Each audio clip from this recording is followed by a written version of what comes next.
I also tested integration with different receiver classes, and even modest systems can benefit if levels are set responsibly. You do not need extreme electronics to hear the improvement. What matters more is correct gain staging and sensible crossover choices. Once those are in place, the sub adds foundation and impact without burying the rest of the mix. That makes it useful for practical home setups, not just showcase rooms.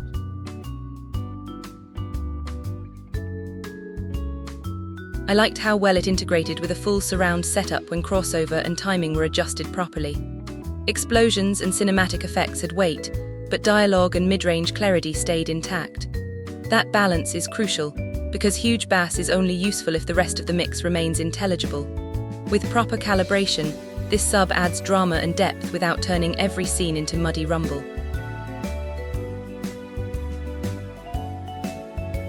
Compared with smaller subs, this one clearly offers more headroom and deeper extension in demanding scenes. It does not have to strain to produce impactful low end, and that reserve keeps distortion lower during peaks.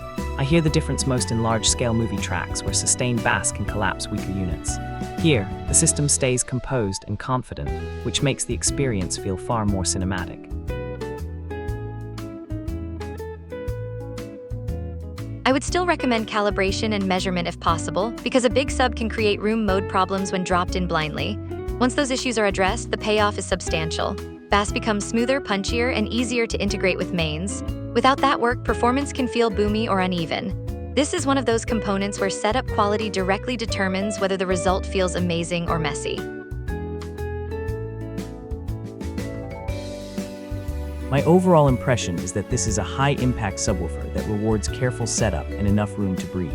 It offers strong extension, substantial output, and clear value for systems built around immersive playback.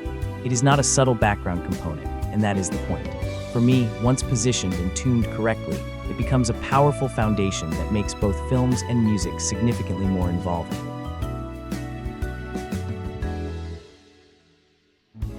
If someone mainly listens in a compact room at low volume, a smaller model may be easier to manage.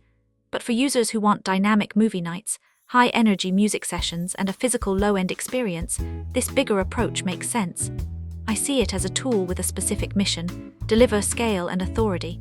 When matched to that mission, it performs exactly as intended and feels rewarding. For value, it delivers strong output per dollar in systems where scale is the goal. It is physically large and visually bold, so space planning matters, but performance justifies the footprint if the room can support it. I see it as a purpose-built choice for listeners who want serious low-frequency presence without jumping to very expensive specialty models. In the right context, it performs convincingly. In open concept spaces, this sub can help recover low-frequency weight that smaller units often lose. The extra displacement gives bass notes better continuity across the room, so listening feels less thin at distance. There will still be seat-to-seat variation, but overall energy is much stronger. For people fighting bass drop-off in larger layouts, this kind of headroom can make a noticeable everyday difference.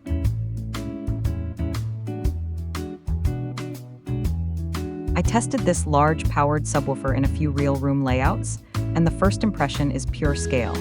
It moves serious air and makes impact easy even at moderate gain settings. For action movies and bass-heavy music, it delivers the kind of low-end presence that you feel physically, not just here. If someone wants big room energy, this unit absolutely brings it.